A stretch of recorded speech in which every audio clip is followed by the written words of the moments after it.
माड़ी आसुछि महाविपत्ति। एप्रिल 8 तारिख दिन में अंधार हो सारा पृथ्वी। एप्रिल 8 तारिख में आकाश में देखा अद्भुत नजारा। 50 वर्ष भितर प्रथम थर एभली दृश्य देखिबे पृथ्वीवासी। दिन समय मध्य पृथ्वी रे अंधकार घोटी। लंबा समय पर्यंत पृथ्वीर अधिकांश स्थान में अंधकार हो पूर्वानुमान करा दैछि। एप्रिल 8 तारिख में चलित वर्ष प्रथम सूर्य पराग लगवाक जाउछि। सूर्य पराग सहित यह गत 50 वर्ष रे सबुठारु लंबा समय पर्यंत रहिबो। एही सूर्य पराग प्राय 7 घंटा 5 मिनिट पर्यंत रहिबो बोली कुहा जाइछि। सूर्य पराग समय किछि समय पर सूर्य चंद्रमा पछरे लुचि जाइथांती। सूर्य लुचि जिबारु पृथ्वी रे अंधार घोटी जाइछि।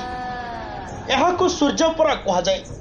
तेबे एही घटना प्रायतः अमावास्या तिथि रे ही देखिबाकु मिलिथाए।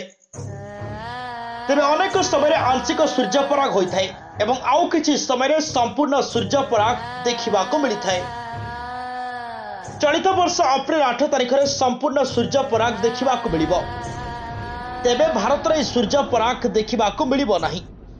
दक्षिण प्रशांत महासागर यह आरंभ हबो। यहाँ पर सूर्य पराग उत्तर अमेरिका एवं मेक्सिको दे कनाडा रे देखिबाकु मिलिबो। तेबे अमेरिका रे यहाँ पर 2044 रे मध्य एभली सूर्य पराग देखिबाकु मिलिबो।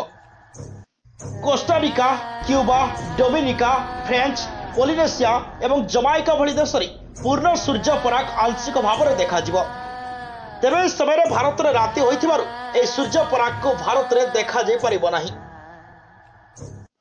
वर्षर प्रथम सूर्य पराग भारतीय समय अनुसार एप्रिल 8 राति 9:12 रु विलंबित राति 2:22 पर्यंत रहिबो। एही पराग चैत्र मासर अमावास्या हेबाकु जाउछि।